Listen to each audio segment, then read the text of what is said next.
everybody. You are listening to Nerdy 430, where me and my co-host Kevin Bauer talk about the latest movies, television show, nerd culture stuff. Just have a good time chatting every week. Kevin, unfortunately, is not here. He wasn't allowed to come. I didn't let him on here because I wanted to talk Mare of Easttown, and he hasn't watched it yet. Kevin, get your ass home. Turn on HBO and churn out this drama. It's a dream. I loved it. I had such a good time. We talk about a lot of crappy stuff on this show, on this podcast, and I wanted to enjoy something good, something delicious, something awesome. And who better to enjoy that with than my special guest this week, returning champion, Mike Breen. Mike, how are you doing, bud? I'm doing great. Thanks for having me, Tim. I was so excited about this show. You actually got me into this show. We were texting about it. You just said, you said Mare of Easttown, I quote you, is a banger. Yeah, I think that's what I said. Banger is such a strong endorsement. When somebody says something is a banger, you can't just blow. You have to investigate. So I jumped in head first, churned out I watched 6 episodes back to back to back and was absolutely livid that it wasn't over yet. And then the next episode was the next day. So I had to wait I was furious. I had to wait a day. I don't know. I love this. I thought it was so good. Breen, what are your thoughts? Mare of Easttown. I had a great time. It felt like an old HBO show. It restored my faith in the genre of we got to find this dead kid. It was great. I loved it. I loved every actor in it.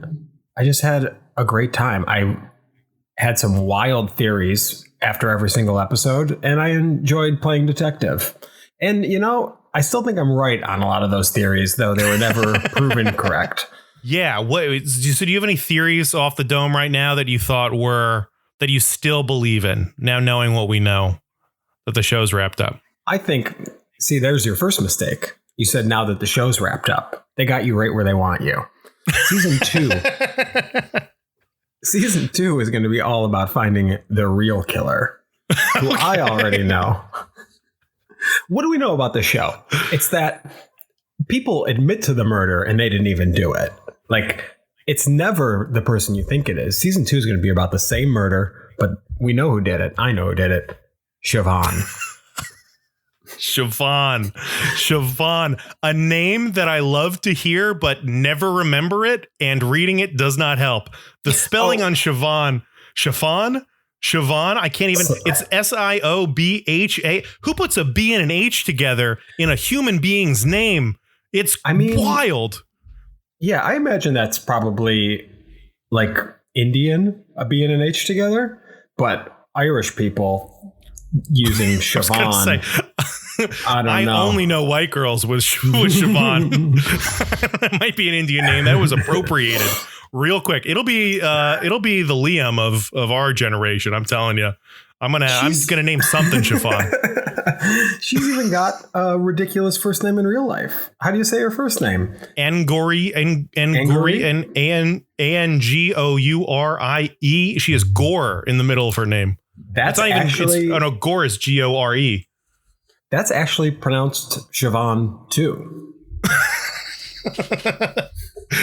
You could show me any name and say it was pronounced Siobhan, and I would believe you. Siobhan. I don't. It's wild.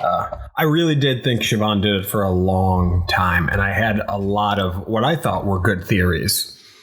She is missing for a long time, the night after, and we don't really know why. I thought there was going to be something some reveal that she hadn't come out to her family yet. Was the only justification I could think of for why she's missing for such long periods of time, the night of the murder. Because she is hooking up with some girl. I guess she has a girlfriend. That's a whole she's a low down dirty dog, Siobhan.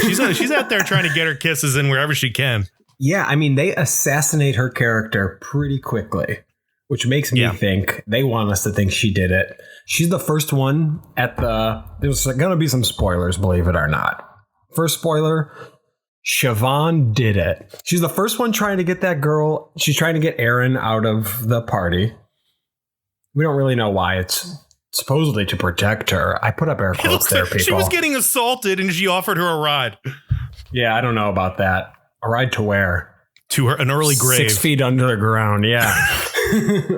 But like they set it up in this way where like they talk about how the men in Mare's family had personality disorders. And I was like, oh, they're talking about the men, but not the women, because Siobhan has this too. And it's why we can spend so much time with her as a normal person and then later find out that she is the killer. Why is she the killer? Because her dad was hooking up with Aaron. That was a storyline they threw out there at the end of episode 1 and the beginning of episode 2 and then just dropped very quickly. I don't think that's over. Remember that storyline for season 2. That's coming back. Because Siobhan was very angry about that. It tore her family apart and she really loves her dad and she blamed the teenager Aaron. Because serial killers, they always blame the woman. I mean, that's true. Yeah, they're usually men and they're usually killing a woman because they blame them for something that may or may not have been their fault. Okay, so Siobhan was one of them. Was there anybody else that stood out to you as like, oh, this person, they're definitely setting this person up to be the killer? I got to tell you, I was very worried when they started exploring the like priest angle. And they're like, oh, well, the priest was the last person to see her. And I'm like, if the priest fucking did this, I'm going to be so goddamn mad.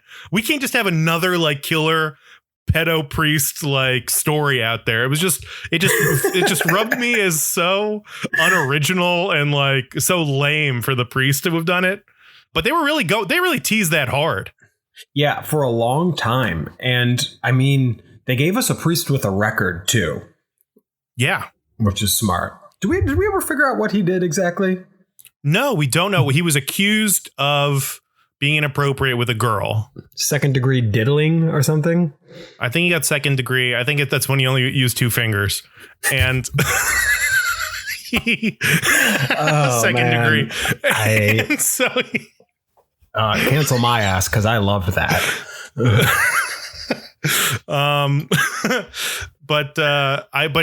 There's accusations and we don't get any real answers as far as the accusations are concerned. So he could still be a diddler. One of the things that is very interesting to me about this show in general and what really makes it work for me is like, first off, you meet 1,000 characters. There's 100. I was texting you during the first episode, like, you know what? Halfway through, I'm like, you know what? I'm worried. We've only met 75 characters so far, and I'm worried that's not enough. You meet so many characters, and every single character knows every other character, and each character is fucked up in some way. And it's like, that sounds super simple, but it's a lot of juggling to do, and it just makes a compelling story. Like just that is enough, I think, to have a compelling show. And that's something that like not a lot of shows do, right? I think the show works well without a murder. Mm-hmm. To me, putting a murder in it was excessive. It was unnecessary. Yeah. Everybody has enough shit going on already. This is like a good Mark Duplass movie without the murderers. The murder is gratuitous and unnecessary in this. There's more than enough meat on that bone. Really, it's like, just a peaceful I guess they just needed something to get people to like really dig into the other people's shit. Right. Because otherwise it's like I don't know, like a Grey's Anatomy or a Desperate Housewives or something where it's just like, oh, yeah, well, this is just what it is. Everybody's a mess. But they needed something to like start the wheels turning with like investigating stuff and looking into all these people and other like skeptical stuff. Did you have any other theories on like who might have done it? We know Siobhan did it. Like, obviously, that's what happened. We'll move on from Siobhan doing it. How long did you think that Dylan, the baby daddy, did it? Because there was a period of time where I thought they definitely teased that he did it. I never thought he did it. Sometimes you look into a character's eyes and you know he's a good guy. And for me, I was like, he comes off a bit harsh, but I don't think it was him. But after he got shot and survived, I was like, maybe him. Now that they've got us feeling bad for him. The whole angle at the end with him and the other like kids like finding the diary and like covering all this stuff. I just thought there was like so much going on. I'm like, why is this kid involved in all this stuff? He seemed sketchy the whole time. I didn't think he ever did it, but I feel like he probably knew who did and was probably aware of everything. Yeah. That actor, I want to talk some actors. That actor I really liked in this show, The Society on Netflix. I don't know if you ever watched that. No. But it's like all these kids. It's like whatever, all the parents disappear. Dylan? Yeah, the Dylan kid. And in that show, he was like played like a very like kind of like simple and sweet dude who was like coming out like one of the like a big guy, but just like a real gentle soul. And it was just very fun, very jarring to see him be like a real like dirtbag in this. At least in the beginning, it's like, oh my God, it's so jarring to see this guy that I associate with just loving this actor or this character and seeing him be a scumbag. It's kind of fun. Yeah. The guy can play more than one role, and we know that for sure now. We didn't before. We weren't sure. Now we know. Now we know. That's the first thing I ask myself anytime I see an actor is, can they do anything else? Do they have anything else going on? Yeah, I mean, I thought it was Lori at the end when they pointed out that it was, what's Lori's husband's name? It's not Kevin, is it? Frank? No. Frank? Oh, it was like Jonathan or something. I mean, who cares? Honestly, it was this. Yeah. Oh, it was John. It was John. Yeah, I thought it was John. I then thought, oh, Lori Big Beard. did it. It was and Beard. John's. Yeah. Yes.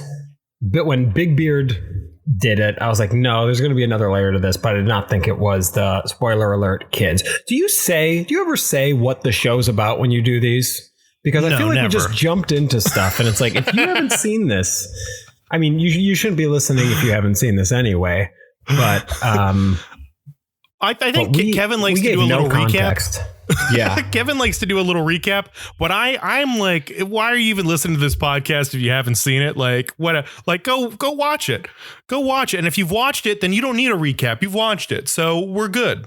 I do love the lack of structure here. It really feels like two guys sitting in a living room who are kind of like waiting to go to bed, just kind of talking it out while they brush their teeth. We'll get into some categories in a second. Let's see. Okay, there were things I wanted to ask you about. After the second to last episode, you and I were texting. Neither of us called the kid doing it. We should address that. Kid does it. I had no clue, but at the same time, when it was happened, I was like, oh, duh. Of course it is. And that's the sign of a really good TV show where like they are telegraphing that there's something weird about this person, but there's too much other shit going on to even take a second to deal with it. Like the kid was so creepy. We should have thought that immediately. And you never do. You never think, oh, it's the creepy little kid. You think, when is he going to get off screen? Get him out of here. He's bothering me. You think this guy's a weirdo. This guy's got something. You're like, I don't know. We have all these people with like weird mental issues in this. Like maybe he's just another kid with needs or something like that. I mean, his sister in this has Down syndrome, I guess. Yes. Which I saw listed in it's like a character description. It like kind of plays into the story, but I guess that's there to imply that maybe he could have another kind of mental. I don't know. They kind of set it up that this is a weird kid and that his dad has asked him to keep secrets from his mom. And that's the whole justification for his behavior. But looking back, it's like, oh, yeah, OK, this guy is creeping the whole time. He's definitely hiding stuff. He's so uncomfortable the whole time. The last episode, I thought, did a really interesting job going back to what we were talking about, like how it's not about the murder. They solve the murder in like the first 10 minutes of the episode.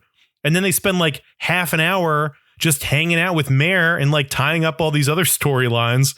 It made me think, I'm like, okay, well, there's no way this is the end of the murder, right? There's another thing coming, but there's a good long gap between like, okay, we wrapped the fake out, like they do a fake out, but the fake out's long. I feel like it went on forever. And it made me think like, yeah, we don't need it's not about the murder. It's about this woman. It's about Kate Winslet fucking going off, putting up a triple double in overtime, just crushing it. And it's like, that's what it's about. And then we bring it home with the kid murder, which is very fun.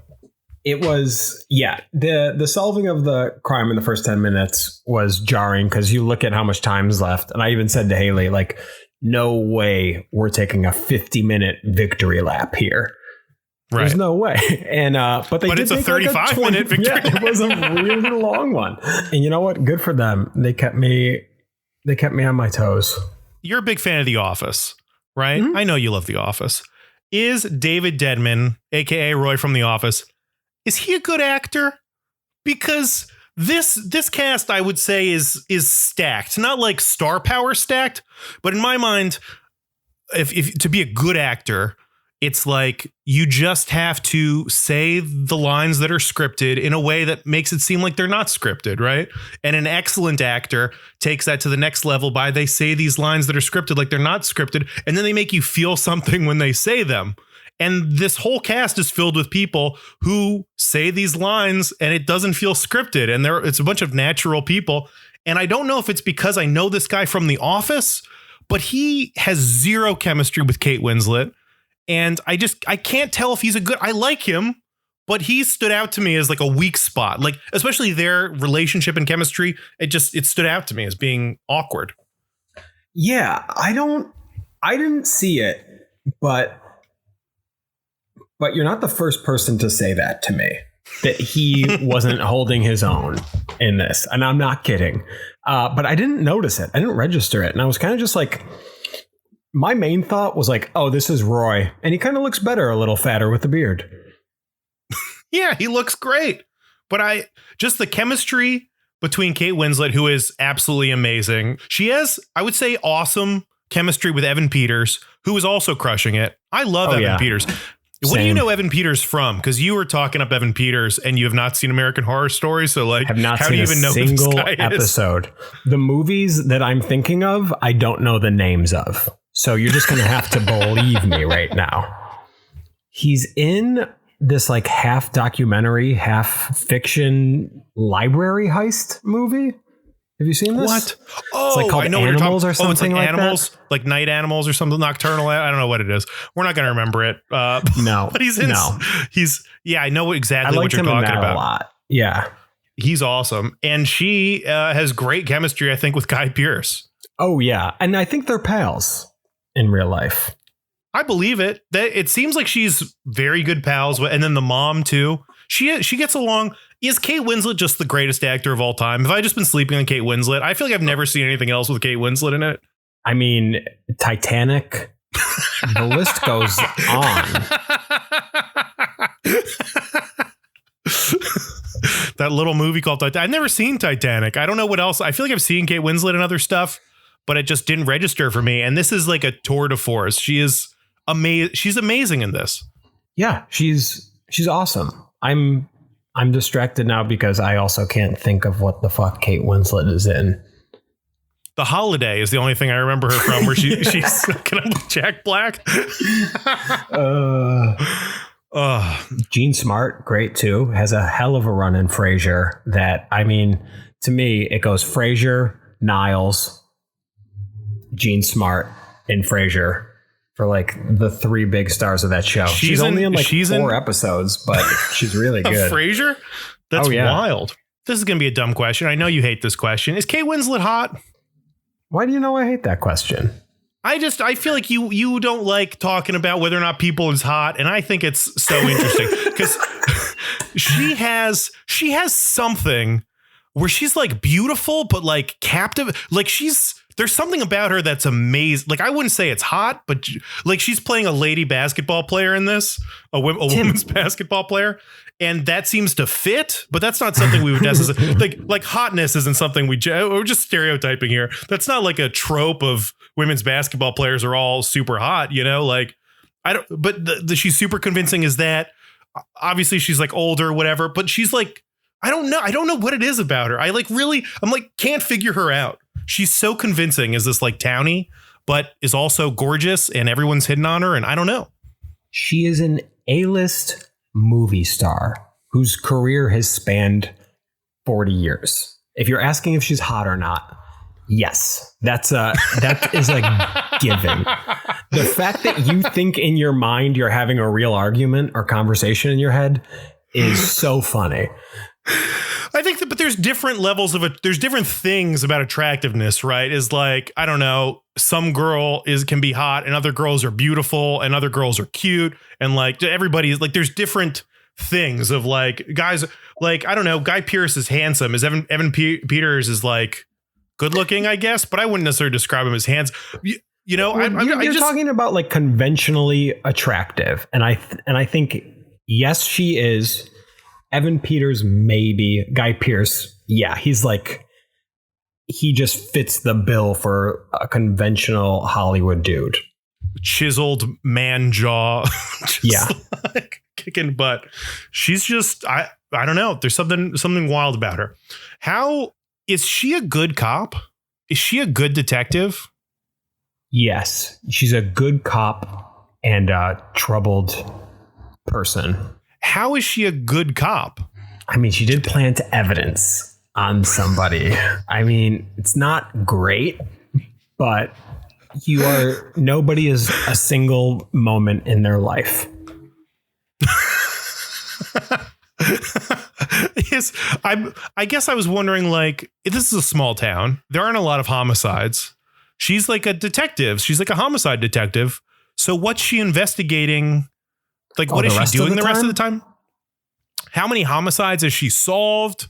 How is she good at solving a case or interviewing people? Because she seems to be very good at like interviewing. She's very blunt, which is very fun. Like the contrast between her and Evan Peters. Evan Peters, I was kind of like, why is Evan Peters here? And it's really just for him to react to the way that Kate Winslet treats everybody else. Yeah. And then right. Reveal that he's a garbage detective. Yeah, like he's that a trash detective. Sad. Somehow she's a great detective and she's like earned his respect.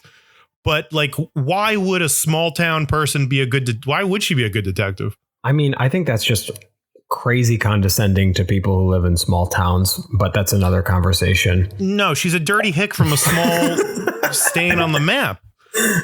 Mike, I'm only saying it's from a lack of experience, right? If you're a firefighter in a town that's never had a fire, I can compare you to a town that's burning down every other day, right? If this is like, if there's been 2 murders in this town, as far as we know, we don't know about her solving any other cases. Like, how is she so good at investigating this stuff? And I wonder if she is like, I think it's her obsession with it, right? Yeah. It's just that and they kind of hint to that a few times, like, and this is a bad message to send, which is if you're obsessed with something enough, you will be good at it, because that's what I was thinking. We know, especially being in comedy, that is not the case. That's very true. That's kind of what I was going for. Let's do some categories, Breen. Already touched on a lot of different stuff. Great. When did you know? I didn't watch the trailer or anything like that. I didn't see any trailers for this. I didn't really know too much going in. When did you know that Erin was going to be the girl that died? Oh, 10 minutes in. Not kidding. I was like, she's toast. Because her life was so bad and there was no signs of it getting any better. She had like the least connection to Mare that we'd seen up to that point. And I was like, okay, it's her. I did feel like, pretty quickly, I knew it was her. I was also going to say instantly. She's just so sad, so pathetic, so separate from every other character. Because so far we've seen every other character is like connected in some way. And she just seems so separate and lonely and like so utterly miserable in comparison to these other people who are just like regular miserable. There's something so pathetic about microwavable macaroni and cheese. It's a dead giveaway for getting murdered. It's like just a cliche. You see it in a movie. You're microwaving mac and cheese. She's going to die. Might as well be a virgin. Oh no, the virgin survived. Might as well be doing drugs at summer camp. Might as well be sneaking off in the woods with her boyfriend because that girl is a goner. Dead. Something about her taking something about like the frozen, like it's a frozen it's like in a dinner tray. So this is like a frozen mac and cheese that you microwave, and then the act of scooping, using a plastic utensil to scoop it out onto a paper plate that immediately sags under the weight of like the wet mac and cheese. I don't know why. It's like boiling hot dogs or something. It's like, oh, this is just like a sad thing to be doing. There's no way to be happy and doing this at the same time. Yeah, she was not singing a Bruno Mars song while she was doing that. She was just staring at the mac and cheese. And then she burns her dad's tongue, and then he burns his tongue, and his reaction to that is so absolutely wild. I mean, the dude has never seen a microwave before. It came out of the microwave, and his immediate reaction was to slam it in his mouth and then blame somebody else for it. She was dead from the first 5 seconds on camera. I got one for you. When did you know Guy Pearce's character was added to the script after it was already done? I didn't have that thought until you said it right now, but it makes it's 100% what happened. 100% he was added in after the fact. He doesn't interact with anybody else in the town, really. He comes and he goes in the end, just passes by in the night, really, and he doesn't affect anything. Yeah, he was added in like in post. They're like, we need some extra scenes. Like, what's that thing when they go back and film extra scenes? You know, when they crop out Henry Cavill's like mustache or whatever it is. Like, they're like, all we have to do is bring back Mare, we bring back her mom for a couple of scenes, take a whole day. We shot like all of his scenes were shot in like a day or two. Definitely. But they're like events. They go out. It's a lot of like they're eating out. There's like lots of extras. So it's not like a cheap addition. No, not at all. Does it work without him? Yes, of course it does. He doesn't. You think it works better without him? Oh, that's a good question. Probably not. I like their scenes together. Actually, I hate when he talks about his book.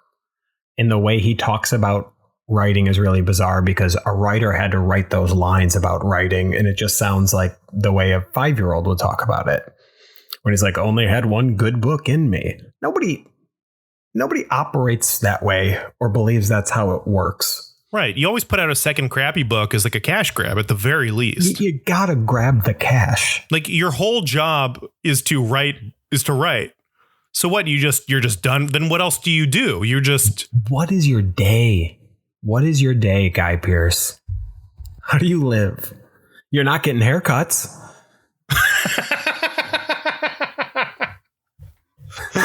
Oh, very true. What and this book, there's like a big party for him and his book, which I was understanding to be like, I was under the impression he wrote this book like 20 years ago. Am I crazy? Yeah. Like, why are they still talking about this book? Yeah, that part made no sense. They just needed his character to, I don't know, to be a guy who wrote a book. I mean, he was an afterthought. He could write why can't it be a series?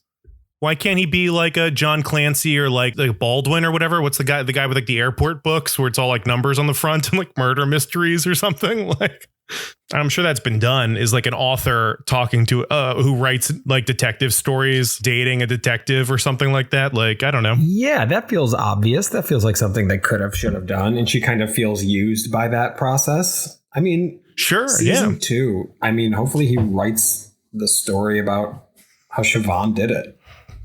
You're all about the season 2. I can't wait to get to reckless speculation. Breen, beefs. I got two beefs that stood out to me. We've talked about stuff already. Rolling Rock? Really? That's the, beer they're going with? They really wanted us to know that they were in Pennsylvania, and they just really kept hitting us over the head with the Rolling Rock. I've had Rolling Rock. I've had some great nights with Rolling the Rock, but it's like, okay, I get it. The other beef I had, I don't know if it was even a beef as much as it definitely like stood out to me, was I don't think a single character in this tells another character that they love them. That's the sweetest beef I've ever heard. It's just everyone in this show is related. Everyone in this show is going through like a really, really like tough stuff. Everyone is like long-term friends who've been together a long time. And I could be wrong, but I don't think anyone ever says that they love another person on the show. They just don't. I think you're right. I think we have to go back and rewatch the whole series. Okay. Breen, beefs. Do you got any beefs? Yeah. Things you didn't like? I didn't like that Carrie, the mother of Kate Winslet's grandson, is Kevin Bacon's daughter. I don't like when really rich people are playing drug addicts. I've decided that feels like some kind of fun, like poor porn for them. And it's constant. Yeah. And Sosie Bacon. Sosie. Her name's S-O-S-I. Yeah, I've got, if you can't tell, I've got the cast list pulled up on on Google. Sosie, another name that I can't say or read, but I will name something after it. It's you are 100% right. That's a very accurate statement that like playing a drug dealer is like fake edgy. Yes. Right. Yeah. And it's like, so I know how actors can talk about things sometimes. And yeah, I'm calling out all actors right now. And I am wildly speculating here a little early before the next question that she really loved playing that role. And I don't like that. Why do you think they gravitate towards that role? It seems fake edgy to me. It seems like the kind of thing of like, when you go to an open mic and people are just being like as blue as they possibly can, right? They're just like, okay, I'm trying to be funny. I'll just go for like the shock factor. And it seems like, how do I show that I'm like a real artist? It's like, oh, I know, I'm on drugs. Yeah. It's like street cred among your other out of touch rich friends. Like she must be good. Yeah. And who knows? I mean, she seems like a nice girl. I have no clue, but you wanted a beef and I took a molehill and I made it a mountain. And now that's what we're doing with beefs. Millions of listeners are going to just roast my ass on Twitter for this. Honestly, it's very refreshing that there's so few beefs for this. I really like this show a lot. Thieves. Who or what stole the show for you? Breen, you got any thieves? So I just discovered Julianne Nicholson, who plays Lori. Yes. Because she's I'm also watching The Good Wife right now. That's a good show. You should really watch that. She's in that too. And I saw her in that for the first time a couple weeks ago. And I saw her in this and I was like, she's great. She's got range too. In The Good Wife, she's a really high profile lawyer. In this, she's just slumming around. If she is a rich kid or the kid of actors, I'm going to be really upset. I'm taking back everything I said if I later find that out. But for now, she gets a pass. Breen, you're in LA. You should know that every actor is the son or daughter of another actor. That is how this stuff works. They at least come from money, right? Probably. You show me an actor, I'll show you someone with rich parents. You do say that. You can quote me on that. And she is awesome in this. Honestly, there's so many good actors in this, and she really stood out to me. She's got like a great look. She's a babe. So good. So, I mean, she's great. She's so talented. She's got a great look. She's got a great kind look. of creepy Look at all these talent agency did you just crawl out of? She's just got such a great, like, freckly face, and she reminds me of somebody that I know I've never seen her before, but she reminds me of something. A warm summer day, perhaps. My thief is, I already talked about thieves. Kate Winslet. It's Kate Winslet's. She's the show. She's the whole show. I don't know what other actor.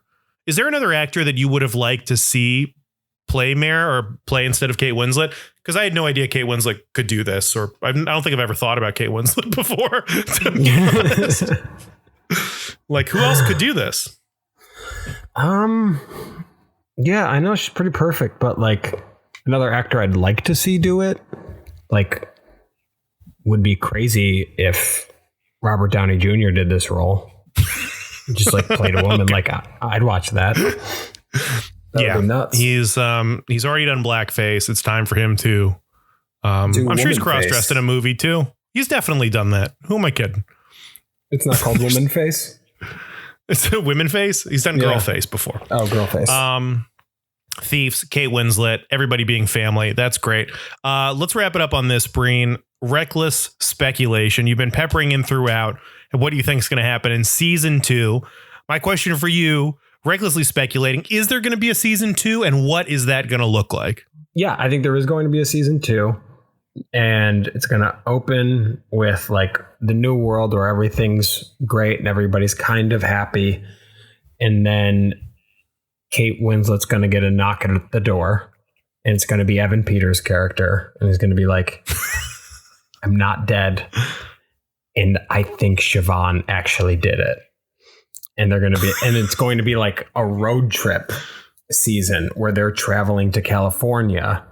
I mean, that's what, 3,500 miles there? She's at Berkeley. They're in Eastern Pennsylvania.